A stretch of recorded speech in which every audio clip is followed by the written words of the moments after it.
Bonjour tout le monde. Je suis content de vous réveiller.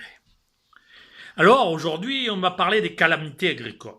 C'est important les calamités agricoles. Dans notre monde de l'après, on va avoir de plus en plus de calamités agricoles. Ouais.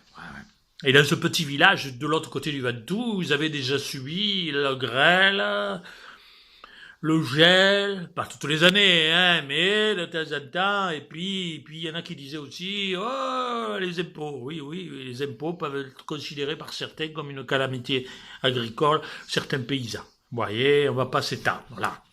Mais là, une année, dans ce petit village au nord du Ventoux, pas très loin de Vaison-la-Romaine, ils ont subi l'eau d'Arbaud. Ouais, l'eau d'Arbaud, la taupe. Une taupe, là, au printemps, s'est pointée dans ce petit village. Elle a commencé à déraber tous les jardins.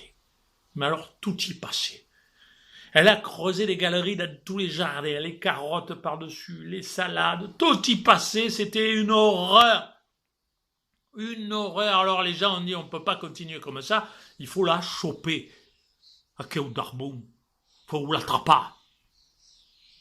Et ils ont organisé une battue. Ils se sont réunis tous sur la place du village et ils ont déterminé les rôles. Les vieux, les vieilles, s'étassent sur une cadière, mais un fusil. Et on leur disait, Pépé, si tu vois que ça bouge, tu tires. Les petits servaient de messagers entre les différentes troupes et tout le monde, armés de fourches, de piques. Ils ont cherché loup d'Arbon. Et à la fin de la journée, ils l'ont aganté. Et ils étaient contents. Ils l'ont mis dans un sac en toile de jute et ils l'ont amené au centre de la place du village, juste à côté de l'église là, la petite église de ceux qui était mignonne, mais petite.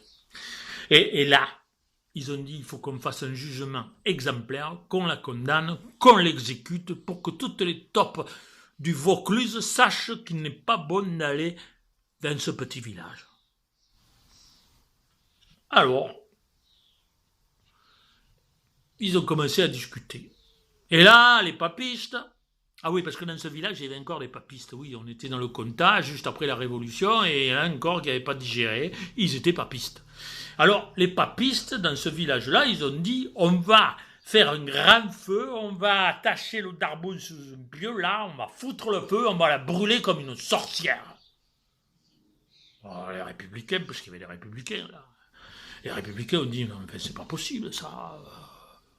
Ah ouais, depuis 1792, il y avait des républicains dans ce village. Oui, quand on est passé à la République française, et ils ont dit, mais c'est réactionnaire, ça, c'est rétrograde, on va se moquer de nous dans tout le département, on va attirer le préfet, non, là, on va la mettre contre l'église, et on va la fusiller. Oh, qu'est-ce qu'on pas dit les papistes? Fusiller la taupe, mais ça va faire des trous dans notre église, déjà qu'elle est petite, si en plus on y met des trous, non, c'est pas possible, alors qu'est-ce qu'on fait? C'est pas possible. Là, il y a bien les gens qui étaient ni papistes, ni républicains, qui ont dit, on a peut-être une idée. Ouais, vous savez, c'était, à l'époque, on appelait ça le marais, maintenant, on pourrait dire qu'ils étaient en marche, quoi. Et donc, ceux qui étaient en marche ont dit, si on la noyait vivante dans le lavoir, il y a un beau lavoir dans ce village, et les papistes, les républicains ont levé les bras au ciel, mais ça va pas, c'est pas si dur, et puis d'abord vous allez gâter l'eau du lavoir.